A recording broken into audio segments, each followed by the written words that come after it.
నమస్కారం ఈటీవీ న్యూస్కు స్వాగతం. ముందుగా ముఖ్యాంశాలు. అమరావతి రైతులకు 8,500 ఎకరాల్లో స్థలాలు ఇవ్వాలని సిఆర్డీఏ నిర్ణయం. ప్రభుత్వ భవనాల నిర్మాణానికి 6,500 కోట్లు ఖర్చవుతుందని అంచనా.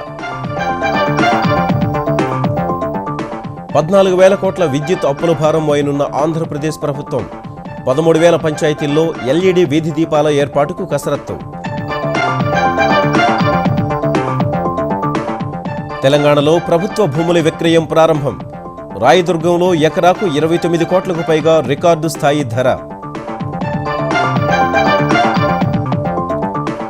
కులాలకు అతీతంగా పేదలందరికీ కళ్యాణ లక్ష్మి పథకం వచ్చే జనవరి నుంచి అమలు చేయాలని తెలంగాణ సర్కారు యోచన.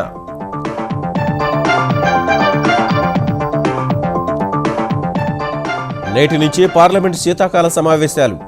అంబేద్కర్ గౌరవార్థం తొలి 2 రోజులు ప్రత్యేక చర్చ.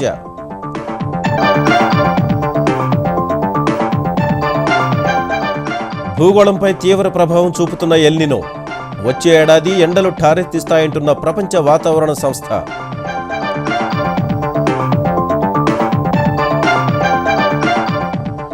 తెలుగు రాష్ట్రాల్లో వైభవంగా కార్తీక పౌర్ణమి వేడుకలు. పూజలు వ్రతాలతో కిటకిటలాడిన దేవాలయాలు.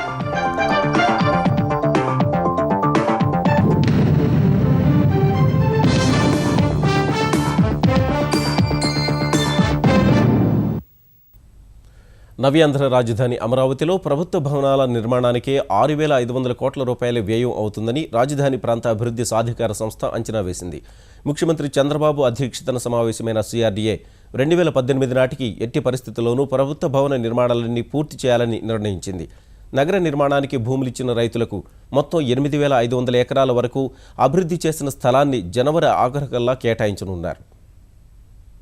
అమరావతి శంకుస్థాపన కార్యక్రమాన్ని విజయవంతంగా పూర్తి చేసిన ఆంధ్రప్రదేశ్ ప్రభుత్వం రాజధాని నిర్మాణంపై దృష్టి పెట్టింది. మొదటి దశ నిర్మాణం, భూములు ఇచ్చిన రైతులకు స్థలాల కేటాయింపు అంశాలపై ముఖ్యమంత్రి అధ్యక్షతన విజయవాడలో సిఆర్డీఏ సమావేశం జరిగింది. రాజధాని కేంద్ర ప్రాంతంలో సచివాలయం, శాసనసభ, మండలి, హైకోర్టు, వివిధ ప్రభుత్వ శాఖల ప్రధాన కార్యాలయాలు, ప్రముఖుల నివాస సముదాయాల నిర్మాణంపై విస్తృతంగా చర్చించారు. కేవలం ఈ భవనాల నిర్మాణానికి 650 కోట్ల రూపాయల ఖర్చవుతుందని అంచనా వేశారు. అంతర్జాతీయ నిర్మాణ శిల్పులకు బాధ్యతలు అప్పచెప్పడం ద్వారా వీటన్నింటినీ ఐకానిక్ కట్టడాలుగా తయారు చేయాలని సీఎం ఆదేశించారు. భూగర్భ మురుగునీటి పారుదల, భూగర్భ విద్యుత్ వ్యవస్థ మేలని నిర్ణయించారు. రాజధాని రింగ్ రోడ్ పైన చర్చ జరిగింది. అమరావతికి చేరుకునే ప్రధాన రహదారి మలుపులు లేకుండా ఆకర్షణీయంగా ఉండాలని చంద్రబాబు నిర్దేశించారు. తాగునీటి అవసరాలు తీర్చేందుకు కొండవీటి వాగును వినియోగించుకోవాలని నిర్ణయించినందున గత 100 ఏళ్లలో వచ్చిన వరదల వివరాలను సమీక్షించారు. కృష్ణానది పడమటి కాలువను 30,000 క్యూసెక్ల నీరు వెళ్లేందుకు వీలుగా విస్తరించాలనే నిర్ణయానికొచ్చారు.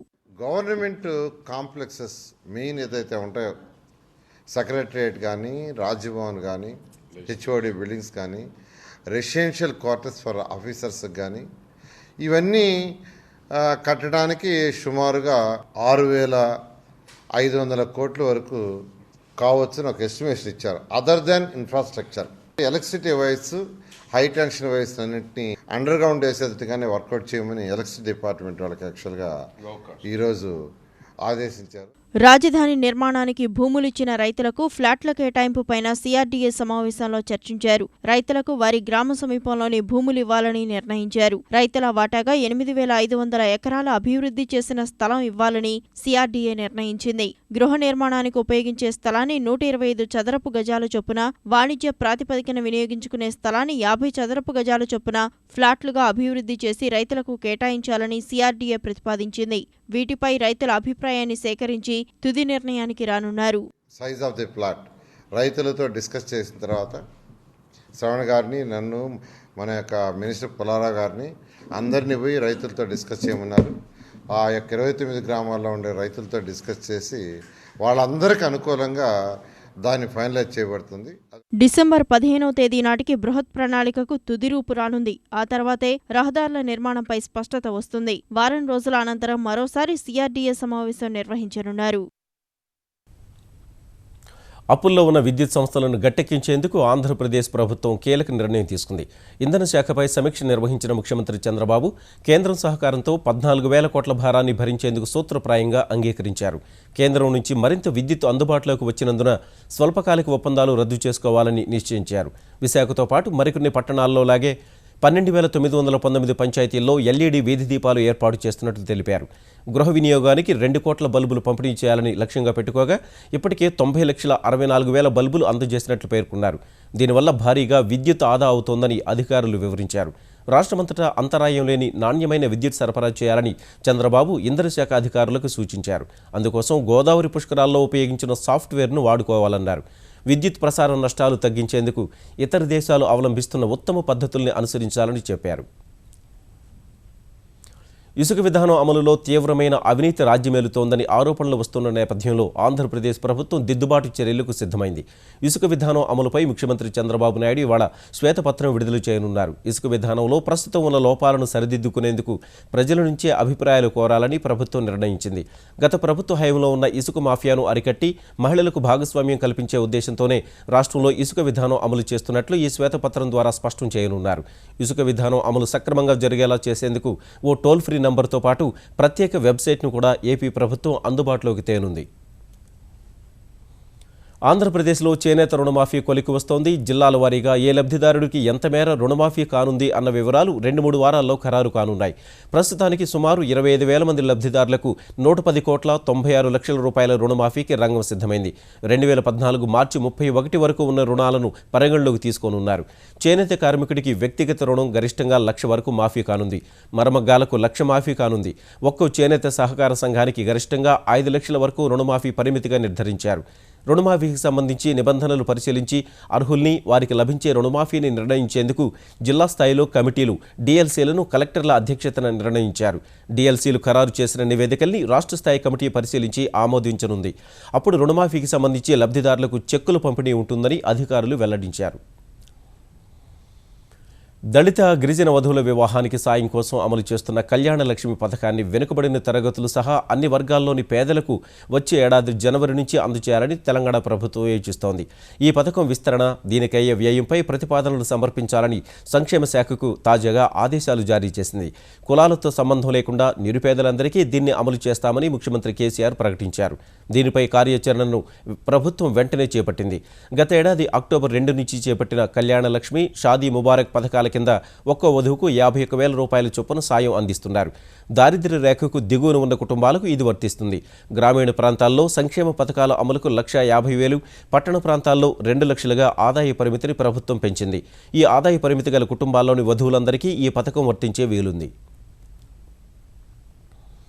తెలంగాణ ప్రభుత్వం ప్రారంభించిన భూముల ఆన్లైన్ వేలానికి విశేష స్పందన లభిస్తోంది. గత నెల 30న ఆన్లైన్ భూముల వేలానికి ప్రకటన విడుదల చేయగా దానికి సంబంధించిన వేలాన్ని తెలంగాణ మౌలిక సదుపాయాల కల్పన సంస్థ ఆధ్వర్యంలో మంగళవారం నిర్వహించారు.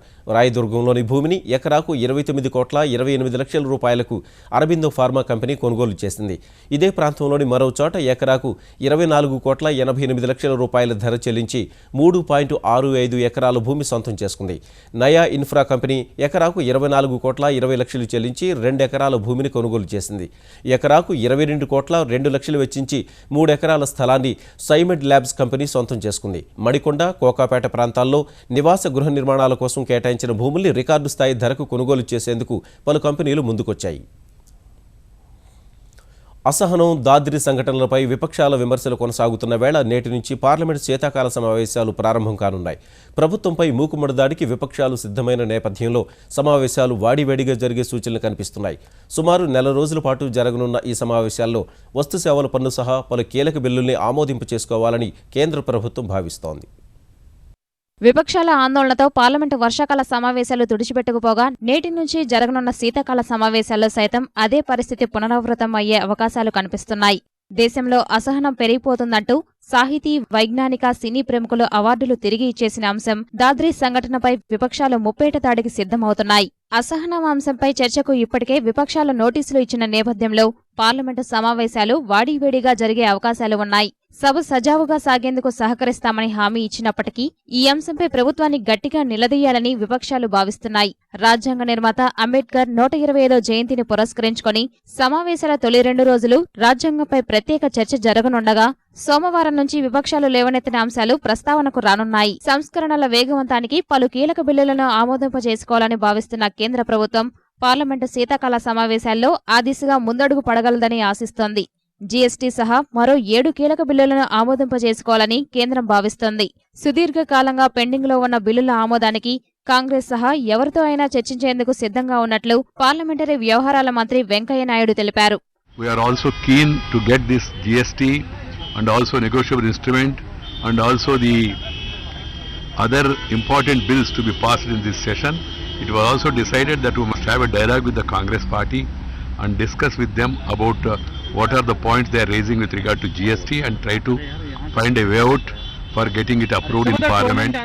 పార్లమెంటు సమావేశాలు సజావుగా సాగేందుకు సహకరిస్తామని విపక్షాలు హామీ ఇచ్చిన నేపథ్యంలో సభా కార్యక్రమాలకు ఆటంకం ఉండబోదని కేంద్ర ప్రభుత్వం భావిస్తోంది. విపక్షాలు లేవనెత్తిన అన్ని అంశాలపై చర్చకు సుముఖంగా ఉన్నట్లు స్పష్టం చేసినందున సభ సజావుగా సాగుతుందని ప్రభుత్వం విశ్వాసంతో ఉంది. సముద్ర గర్భంలో జీవనం, నెలకు పైబడి సూర్యకాంతిని కూడా చూడని వైనం, ప్రతిక్షణం పోరాటం, అనుక్షణం అప్రమత్తం. ఇది సబ్మెరైనర్ల జీవనం. జలాంతర్గమ గురించి వినడమే తప్ప అది ఎలా పనిచేస్తుందో చాలామందికి తెలియదు. సబ్మెరైనర్లు ఎంత క్లిష్ట పరిస్థితుల్లో విధులు నిర్వర్తిస్తుంటారో అవగాహన లేదు. ఈ విషయాలను మీ ముందుకు తెస్తోంది ఈటీవీ. భారత నౌకాదళంలోని సాంప్రదాయ జలాంతర్గామి ఐఎన్ఎస్ సింధురాజ్ విశేషాలు ఇప్పుడు చూద్దాం. జలాంతర్గామి దేశ రక్షణకు దన్ను, నౌకాదళంలో బ్రహ్మాస్త్రం. సముద్రపు అడుగున పయనిస్తూ శత్రునౌకల్ని చిన్నాభిన్నం చేసే ఓ లోహ విహంగం. బయట నుంచి చూస్తే లోహపు గోళంలా, ఇంచుమించు డాల్ఫిన్లా కనిపిస్తుంటుంది సబ్మెరైన్. కానీ దాని లోపల మరో ప్రపంచం ఉంటుంది. అదేంటో చూపించే అవకాశం ఈటీవీకి కలిగింది. విశాఖ తూర్పు నౌకాదళంలో మోహరించిన ఐఎన్ఎస్ సింధురాజ్ జలాంతర్గామి విశేషాలు ఇప్పుడు తెలుసుకుందాం. రష్యా నుంచి దిగుమతి చేసుకున్న సింధురాజ్ జలాంతర్గామి 1987లో భారత నౌకాదళానికి వచ్చింది. అప్పటి నుంచి తూర్పు తీర రక్షణ బాధ్యతను చూస్తోంది. సాధారణ తరగతికి చెందిన ఈ సబ్మెరైన్లు 70 నుంచి 75 మీటర్ల పొడవు, 9 మీటర్ల వెడల్పు ఉంటాయి. పైకి ఓ ఇనుపగోళంలో కనిపిస్తున్న ఈ సబ్మెరైన్లో అత్యంత సంక్లిష్టమైన సాంకేతిక వ్యవస్థ ఉంటుంది. ఈ జలాంతర్గామిలో అధికారులు, సిబ్బంది కలిసి 70 మంది విధులు నిర్వహిస్తున్నారు. ప్రతిక్షణం పోరాటం అన్న తరహాలో అనుక్షణం అప్రమత్తంగా ఉంటారు. సబ్మెరైన్లోకి ప్రవేశం అంటే సాధారణ నౌకలోకి వెళ్లినట్లు కాదు. దానిలో అడుగుపెట్టడమే ఓ సంక్లిష్ట ప్రక్రియ. అందులో గడపడం అంత తేలికైన విషయం కాదు. జలాంతర్గామికి 3 మార్గాలు ఉంటాయి. ముందు వెనక ప్రమాద సమయాల్లో తప్పించుకోవడానికి ఉన్న మార్గాలతో పాటు ఫిన్ అనే ప్రధాన ద్వారం ఉంటుంది. ఎక్కడికక్కడ పైపులు, వైర్లతో అనుసంధానించిన మార్గాలను దాటుకుంటూ వస్తే సెంట్రల్ కమాండింగ్ ప్రాంతం వస్తుంది. మొత్తం జలాంతర్గామికి ఇది గుండెలాంటిది. అన్ని వ్యవస్థలను ఇక్కడి నుంచే నియంత్రిస్తుంటారు. శత్రునౌకల సమాచారాన్ని సేకరించడం సహా దాడుల ప్రణాళికను, వాటిని అమలుపరచడం ఇక్కడే జరుగుతుంది. సాధారణంగా జలాంతర్గామి 250 మీటర్ల లోతులో వెళుతూ ఉంటుంది. అప్పుడప్పుడు కొంచెం పైకి వచ్చి పేరిస్కోప్ అనే పరికరం ద్వారా సముద్ర ఉపరితలాన్ని పరీక్షిస్తుంటుంది. దీని ద్వారా 360 డిగ్రీల కోణంలో సముద్ర ఉపరితలాన్ని వీక్షించి శత్రునౌకల జాడలను పసిగట్టవచ్చు. టార్గెట్ ఫస్ట్ సబ్మరీన్కి ఏదైతే అత్యంత ప్రమాదకరమో ఫస్ట్ ఆ టార్గెట్ని డిస్ట్రాయ్ చేస్తాం. దగ్గరున్న టార్గెట్, అందులో ఫాస్ట్ మూవింగ్ టార్గెట్ డిస్ట్రాయ్ చేయడం జరుగుతుంది. ఎనిమీ కంట్రీస్ వాళ్ళ ఎయిర్క్రాఫ్ట్ క్యారియర్ కానీ ఎక్కువ స్ట్రెంత్ ఉన్న షిప్స్ ఏవైతే ఉంటాయో వాళ్ళ తాలూకు సిగ్నేచర్స్ మేము ముందే దాన్ని పెట్టుకొని ఆ లైబ్రరీ మ్యాచ్ చేసుకొని ఇంపార్టెంట్ షిప్స్ని ఫస్ట్ టార్గెట్ చేయడం జరుగుతుంది. యుద్ధ సమయంలో జలాంతర్గామిలో పరిస్థితి గంభీరంగా మారిపోతుంటుంది. సోనార్ వ్యవస్థల ద్వారా బయట నుంచి నౌకాదళం నిఘా విభాగం నుంచి, పైన తిరిగే యుద్ధ విమానాల నుంచి జలాంతర్గామికి సమాచారం ఉంటుంది. లక్ష్యాన్ని నిర్దేశించేందుకు చాలా కసరత్తు జరుగుతుంది. టార్గెట్ను సరిగ్గా గుర్తించేందుకు కంప్యూటర్లతో పాటు గణిత గణనాలు కూడా చేస్తారు. అన్నిటినీ క్రోడీకరించి ఖచ్చితమైన లక్ష్యాన్ని నిర్దేశిస్తారు. ప్రస్తుతం సింధురాజ్లో 18 టార్పెడోలున్నాయి. సముద్రంలో నుంచి బయట ఉన్న టార్గెట్లను ఛేదించేందుకు క్షిపణులను ప్రయోగించే అవకాశముంది. మందుపాతర్లు కూడా ఉంటాయి. జలాంతర్గామి ద్వారా వెళ్లి నిర్దిష్ట ప్రాంతాల్లో వీటిని అమరుస్తారు. సబ్మెరైన్ ఒక్కసారి హార్బర్ను విడిచి వెళ్లిందంటే దాదాపు 45 రోజుల పాటు అది తీరానికి వచ్చే పరిస్థితి ఉండదు. ఈ 45 రోజులు సూర్యరశ్మిని కూడా చూసే అవకాశం ఉండదు. బయటేం జరుగుతుందో తెలియదు. ఒక మాటలో చెప్పాలంటే ఓ ఇనుపగోళంలో బందీ అయినట్లే. దీనికి తగ్గట్టుగా సిబ్బంది తమను తాము మలుచుకుంటారు. ప్యాకేజీ ఆహారాన్ని మాత్రమే తీసుకుంటారు. చిన్న చిన్న కంపార్ట్మెంట్లలో సర్దుకుంటారు. ఒక కెప్టెన్కు మినహా సబ్మెరైన్లో ఇతర అధికారులకు కూడా క్యాబిన్లు ఉండవు. మిషన్ల మధ్య సర్దుకుని పడుకోవాలి. అందరూ ఒకేసారి విశ్రాంతి తీసుకోవడం కుదరదు. సబ్మెరైన్లో పనిచేసేవారు 3 దశల్లో 18 గంటలు పనిచేస్తారు. 70 మందిలో కేవలం 3వ వంతు మాత్రమే విశ్రాంతి తీసుకోవడానికి కుదురుతుంది. విడుదల వారీగా వీరు కొనుక్కు తీయాల్సిందే. చాలా సందర్భాల్లో వీరు నిద్రపోయేది కూడా ఉండదు. కేవలం 2 టాయిలెట్లను మాత్రమే వీరు ఉపయోగించుకోవాల్సి ఉంది. ఉన్న కొద్దిపాటి జాగాను వాడుకోవటానికి ప్రయత్నిస్తారు. ఒక్కోసారి వాళ్ల భోజనాల టేబులే ఆపరేషన్ థియేటర్గా మారిపోతుంటోంది. సబ్మెరైన్లో ఎయిర్ కండిషనింగ్ వ్యవస్థ ఉన్నప్పటికీ అది 2 క్యాబిన్లకే పరిమితం. ప్రధానంగా ఆయుధాలను ప్రయోగించే విభాగం, ఇంజన్ విభాగాల్లో చాలా వేడిగా ఉంటుంది. తమ చుట్టూ నీరున్నా సబ్మెరైన్లో వాడుకోవడానికి నీరు ఉండదు. వీళ్లు 45 రోజుల పాటు స్నానాలు చేయరు. అందుకే వాడిపడేసే ప్రత్యేకమైన దుస్తులను వాడుతుంటారు. ప్రతి 3 రోజులకు ఒకసారి వీటిని మారుస్తుంటారు. ఇంజన్ గదిలో పనిచేసేవారైతే రోజూ ఆ దుస్తులను మార్చుకోవాల్సిందే. చూడ్డానికి ఓ లోహపు నిర్మాణంలా మాత్రమే కనిపిస్తున్నటువంటి ఈ జలాంతర్గామిలో ఎంత సంక్లిష్టమైన వ్యవస్థ ఉందో ఇప్పుడు మనం చూసాము. శత్రువులకు తెలియకుండా వారు ఏమాత్రం మన ఆనుపానులు గుర్తుపట్టకుండా భారీ లక్ష్యాలను ఛేదించాలంటే ఈ జలాంతర్గాములకు మించిన ప్రత్యామ్నాయం మరొకటి లేదు. అందుకే అన్ని దేశాలు కూడా ఈ జలాంతర్గాములను రూపొందించుకునేందుకు ఎక్కువగా దృష్టి పెడుతున్నాయి. భారత్ కూడా మరిన్ని జలాంతర్గాములను స్వదేశీయంగా రూపొందించుకునే ప్రయత్నాలు చేస్తూ ఉంది. విశాఖపట్నం నుంచి కెమెరామెన్ చిన్నారెడ్డితో నాగేశ్వరరావు, ఈటీవీ న్యూస్. కర్నూలు జిల్లాలో తాగునీటి కష్టాలను తీర్చేందుకు తుంగభద్రపై మరో బ్యారేజీ నిర్మించాలని ఆంధ్రప్రదేశ్ ప్రభుత్వం భావిస్తోంది. ఇందుకు సంబంధించి సమగ్ర ప్రాజెక్టు నివేదికను ఏపీ ప్రభుత్వం తయారు చేయించింది. తెలంగాణ, కర్ణాటక ప్రభుత్వాలతో చర్చించిన పిమ్మట దీనిపై తుది నిర్ణయం తీసుకోనుంది. కర్నూలు పట్టణానికి 35 కిలోమీటర్ల దూరంలో సుంకేశ్వల ఎగువ భాగంలో ఈ బ్యారేజీ నిర్మించనున్నారు. ప్రాజెక్టు నిర్మాణ అంచనా వ్యయం 2200 కోట్లుగా నిర్ధారించారు. ఈ బ్యారేజీ నిర్మాణం పూర్తయితే 23,000 ఎకరాలకు పైగా భూమి ముంపునకు గురవుతుందని అంచనా వేశారు. వివిధ రంగాల్లో ఆదర్శప్రాయులైన తెలుగు ప్రముఖుల్ని ఆంధ్రప్రదేశ్ విద్యాశాఖ పాఠ్యపుస్తకాల ద్వారా విద్యార్థులకు పరిచయం చేయబోతోంది. తెలుగు ధృవతారలైన ప్రముఖ క్యాన్సర్ వైద్య నిపుణుడు నోరి దత్తాత్రేయుడు, మైక్రోసాఫ్ట్ సీఈఓ సత్యనాదెళ్ల, ప్రపంచంలోనే ప్రముఖ పర్వతాలను అధిరోహించిన మల్లి మస్తానుబాబుల జీవిత విశేషాలను 8వ తరగతి తెలుగు ఉపవాచకంలో ప్రచురించనున్నారు. 9వ తరగతి తెలుగు ఉపవాచకంలో రాష్ట్రంలోని కళారూపాల సమాచారం చేర్చనున్నారు. సామాజిక సేవ విభాగంలో యానాదుల జీవిత విశేషాలపై పరిశోధనలు చేసిన వెన్నెలకంటి రాఘవయ్యను విద్యార్థులకు పరిచయం చేస్తున్నారు. 10వ తరగతి తెలుగు పాఠ్యపుస్తకంలో మన రాజధాని అమరావతి పాఠాన్ని అదనంగా చేరుస్తున్నారు. 1 నుంచి 5వ తరగతి వరకు ఆంగ్ల పాఠ్యపుస్తకాలను పూర్తిగా రానున్న విద్యా సంవత్సరంలో మార్చబోతున్నారు. తెలంగాణలో కోళ్ల పరిశ్రమకు వ్యవసాయ రంగం హోదా కల్పించే అంశాన్ని తెరాస సర్కార్ పరిశీలిస్తుందని తెలంగాణ ఆర్థిక శాఖ మంత్రి ఈటల రాజేందర్ వెల్లడించారు. ఈ అంశానికి ముఖ్యమంత్రి కేసీఆర్ సూత్రప్రాయంగా అంగీకరించారని మంత్రి ప్రకటించారు. హైదరాబాద్ హెచ్ఏసీసీలో తెలుగు రాష్ట్రాల పౌల్ట్రీ సమాఖ్య, భారత కోళ్ల ఉపకరణాల తయారీ సంస్థల యజమానుల సంఘం ఆధ్వర్యంలో 3 రోజులు జరిగే పౌల్ట్రీ ఇండియా 2015ను ప్రారంభించిన ఈటల రాష్ట్ర ప్రభుత్వ పరిధిలో ఉన్న అన్ని అంశాలను పరిష్కరిస్తామని చెప్పారు. కేంద్ర పరిధిలో ఉన్న అంశాలపై ఆయా శాఖలకు లేఖలు రాస్తామని తెలిపారు. ఇవాళ తెలంగాణ సర్కార్ కొత్త రాష్ట్రమే కావచ్చు, అనేక సమస్యలు ఉండవచ్చు కాక, కానీ ఈ రాష్ట్రంలో పౌల్ట్రీ ఇండస్ట్రీని కూడా అగ్రికల్చర్ ఇండస్ట్రీగా భావిస్తున్నాం. కాబట్టి పౌల్ట్రీ రైతు ఇన్నాళ్లుగా అనేక కష్టాలకు వచ్చి నష్టాలకు వచ్చి ఈ ఇండస్ట్రీని దేశ చిత్రపటం మీద ఎంత గొప్పగా నిలిపిందో ఆ ఫార్మర్స్ ఇవాళ కన్నీరు పెడితే మా రాష్ట్రానికి క్షేమం కాదు అని మేము భావించి ఇవాళ ఈ ఇండస్ట్రీని సస్టైన్ చేసుకునే ప్రయత్నం, బతికించుకునే ప్రయత్నం మేము చేస్తా ఉన్నాం. అసంఘటిత రంగ కార్మికుల సంక్షేమం కోసం తెలంగాణ ప్రభుత్వం ప్రత్యేక బోర్డు ఏర్పాటు చేస్తుందని తెలంగాణ హోం కార్మిక శాఖ మంత్రి నాయిని నరసింహారెడ్డి చెప్పారు. హైదరాబాద్ రాజేంద్ర నగర్లోని జాతీయ గ్రామీణాభివృద్ధి సంస్థలో భారత్ ఇన్ఫార్మల్ వర్కర్స్ ఇనిషియేటివ్ సంస్థ ఏర్పాటు చేసిన సదస్సును ప్రారంభించిన నాయిని రాష్ట్రంలో 1 కోటి మందికి పైగా కార్మికులు దుర్భర పరిస్థితిలో ఉన్నారని చెప్పారు. కార్మికుల బాధ్యత ప్రభుత్వం తీసుకుంటుందన్నారు. తెలంగాణ రాష్ట్ర ప్రభుత్వం అసంఘటిత రంగ కార్మికుల సామాజిక భద్రత రూల్స్ ను అతి త్వరలో ఏర్పాటు చేస్తుంది. సామాజిక భద్రత బోర్డును ఏర్పాటు చేస్తుంది. బోర్డు అసంఘటిత రంగ కార్మికుల సంక్షేమం కొరకు తీసుకోవాల్సిన చర్యల గురించి ప్రభుత్వానికి సూచనలు ఇస్తుంది. తెలంగాణ ప్రభుత్వం అసంఘటిత కార్మిక రంగంలో కార్మికుల సంక్షేమం కొరకు చర్యలు తీసుకుంటుంది. డిసెంబర్ నాటికి ఓటర్ల జాబితాలో ఉన్నవారంతా జీహెచ్ఎంసీ ఎన్నికల్లో ఓటు హక్కును వినియోగించుకునే అవకాశం ఉంది. 6-7 నెలల క్రితం 19 లక్షల మందికి ఆయా చిరునామాల్లో లేరంటూ నోటీసులు ఇచ్చారు.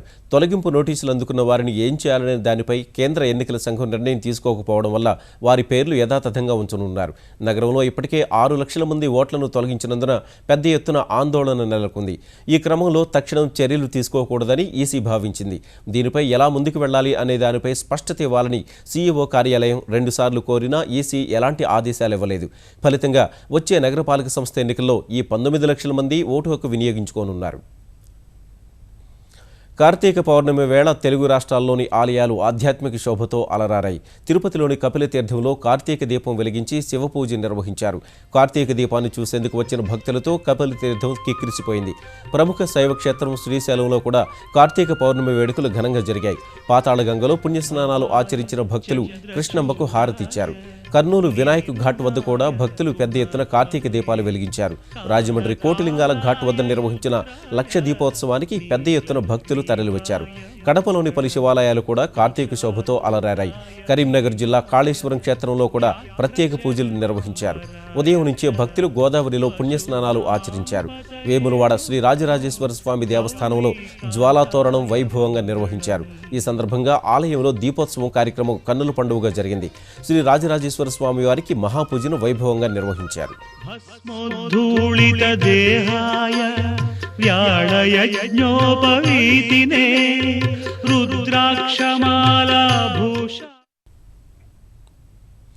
హైదరాబాద్ కూకట్పల్లి జేఎన్టీయూ మైదానంలో ఈటీవీ తెలంగాణ ఆధ్వర్యంలో నిర్వహించిన కార్తీక దీపోత్సవానికి విశేష స్పందన వ్యక్తమైంది.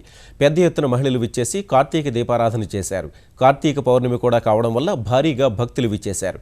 మియాపూర్ ప్రత్యేక కోర్టు న్యాయమూర్తి విజయ్ జ్యోతి, మల్కాజిగిరి ఎంపీ మల్లారెడ్డి, నగర తెలుగుదేశం అధ్యక్షుడు మాగంటి గోపీనాథ్, షేర్లింగంపల్లి శాసనసభ్యుడు Arikepudi Gandhi, metro rail MD NVS Reddy తదితరులు ఈ కార్యక్రమానికి హాజరయ్యారు. ఈటీవీ చేపట్టిన ఈ ఆధ్యాత్మిక కార్యక్రమాన్ని వారు అభినందించారు.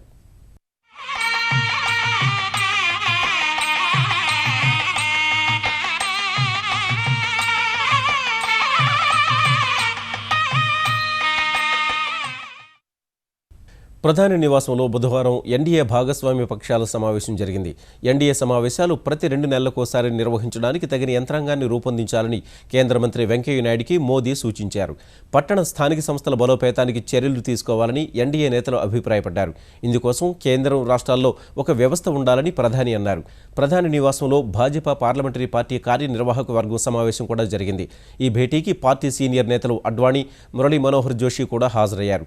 పార్లమెంటు శీతాకాల సమావేశాల్లో అనుసరించాల్సిన వ్యూహంపై ఈ భేటీలో చర్చించారు.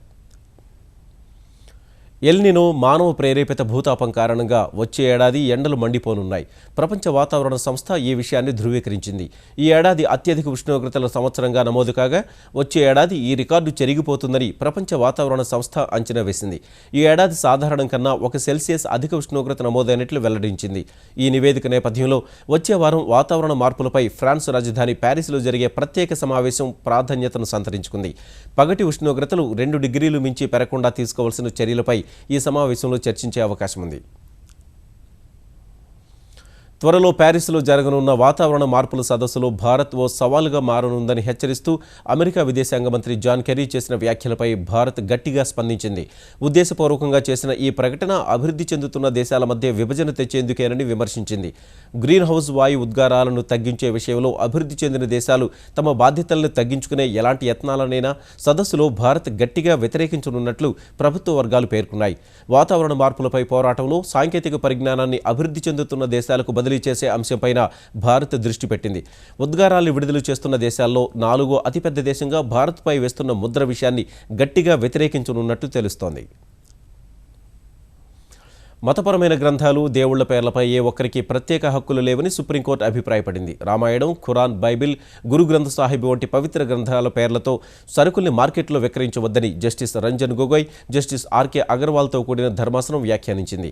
గ్రంథాలు, దేవుళ్ల పేర్లు వస్తువులకు పెట్టి ప్రజల విశ్వాసాలతో ఆడుకోవద్దని వ్యాఖ్యానించింది. బీహార్కు చెందిన కర్రలు, సుగంధ ద్రవ్యాల వ్యాపారి ప్రియదర్శన్ రామాయణం పదంపై తనకు హక్కు ఉందని వేసిన పిటిషన్పై ధర్మాసనం ఈ తీర్పును వెలువరించింది. వాల్మీకి రచించిన రామాయణం హిందూ హిందువులకు పవిత్ర గ్రంథంగా ఉందన్న న్యాయస్థానం దానిపై ఎవరికీ అధికారిక హక్కు లేదని చెప్పింది. సీతారాములు, లక్ష్మణుడి చిత్రాలు ప్రియదర్శన్ తయారు చేసిన వస్తువులపై ముద్రించి పరిమితులు దాటాడని పేర్కొంది. ఇలాంటి పదాలు సరుకులకు పెట్టడం వల్ల వినియోగదారుడు ఏ వస్తువు నాణ్యమైనదో తేల్చుకోలేకపోతున్నాడని ధర్మాసనం వ్యాఖ్యానించింది. ఈటీవీ న్యూస్ సమాప్తం. నమస్కారం.